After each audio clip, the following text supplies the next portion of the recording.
Welcome to Finance 3304, Business and Financial Modeling. I just want to tell you a few things about this section of the course. First thing, no mouse. I'm going to walk you through how to use Excel without a mouse. It's faster and many in the finance industry will expect you to be able to do it. In the future, you may choose to use a mouse sometimes, but I want it to be because you choose it, not because you had to. Second, teams, not groups. The difference? Teams are diverse, whereas groups are friends. Teams run the entire semester, where groups are usually a one-off. Teams make complex decisions, richer because of the diversity, whereas groups just divide up the work. Teams run during class, whereas groups work after class or try to. Teams come to equal contribution because of the loyalty within the team over time, whereas groups often have polarized contribution. Teams are more like it is in the finance industry, whereas groups aren't really anywhere. As a team, you're going to be working for a specific company. You're going to choose an industry and a company within that industry, and you're going to be reporting about how well your company is doing to the CFO of that company as a team. You'll be doing a profitability analysis. You'll be calculating financial ratios. You're going to be forecasting the future revenue. You're going to be calculating the degree of combined leverage. How leveraged are you? And you're going to be calculating the stock value. In the second half of the company, you're going to be working as a team for different clients. So the first one, you're going to be doing a family budget as a team. Next, you're going to be advising a company on what bonds they should buy and then what stock portfolio they should buy. And then you're going to be working for an investment firm that wants to buy companies, and you're going to select companies that should be purchased, and with revenue that or capital that you're going to be getting from an investment bank, you're going to be choosing which ones you should purchase. What are the best ones? So how does this actually work? During the week, you're going to bring data to the team.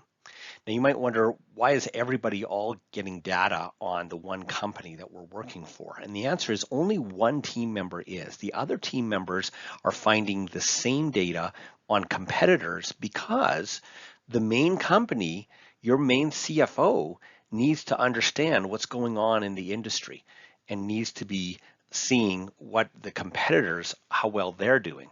So you'll be choosing one, each team member will have one company in that industry, and you'll be collecting that data. Then your team is going to make a decision based on how well you're doing among your peers. You're going to use that decision to do some more work, an assignment that'll give you in class, and sometimes you'll be breaking off to do some of the work individually and then coming back together again during class to make a decision and make a narrated Google slide for the CFO or a client, whatever half of the course you're working on, about the decision that you've made as a team. In addition, there'll be 2 live presentations, one at the mid of the semester that you're going to be doing with that one company and its competitors. And then the second half of the semester, you'll be doing it on the companies that you're purchasing for the investment firm that you're acting in behalf of. So during the week, before you meet as a team, you'll be following videos that will walk you through the process on how to collect data for the company that you're working on. And you'll be creating a spreadsheet, sometimes the entire sheet, sometimes just one page of that sheet you'll be uploading for your team to see when they meet on Tuesday. Then there's going to be a practice quiz. You can take it as many times as you like. It's testing skills that you've learned during those videos, during collecting that data. This practice quiz will help you for the real quiz, which will occur at the beginning of class. It'll show you how to do it without a mouse so that at the beginning of class, you'll be able to do that quiz without a mouse. As class begins, you'll have a quiz without a mouse that are the same type of questions, but with different numbers. Then you'll be pooling your data together to be able to making a decision as a team based on the data that you've gathered during the week. And then based on that data, you'll apply the decision you've made to more individual work. You'll break off to individuals during class and do some more work, and then come together again to look at how that work has affected your decision, and you'll be making a conclusion that to give to the board of governors of the company or to your clients. Then you'll record that decision in the narrated Google slide that you'll be giving to the CFO or to your client. Hour left of class that you can work on text and videos. You can take those same quizzes, make your spreadsheets.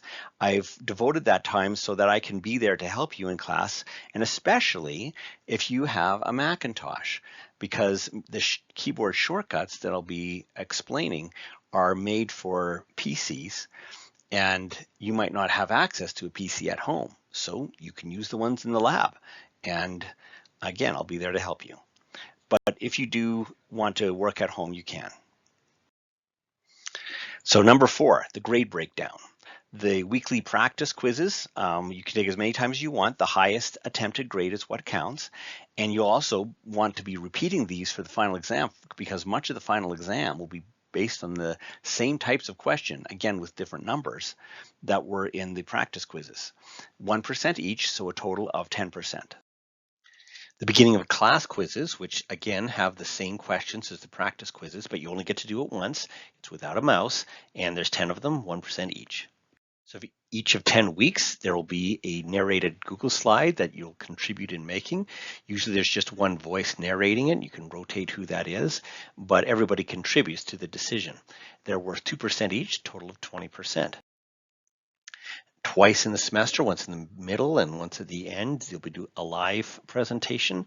That is a summary of individual grades that you'll get, that I'll grade you as an instructor. There'll also be individual grades that the class and a sister team will grade you. More details in the course outline, but there's 2 of them, 15% each. And then there's the final exam, where 30% scheduled by the registrar's office. The questions, almost all of them are from the practice quizzes with different numbers. The remaining are things that I want you to upload. I want you to upload a chart that you've made, and there's a couple of complex spreadsheets that I want you to upload. So other than that, it's all from the practice quizzes. So that's an excellent way to prepare. I look forward to working with you in the semester.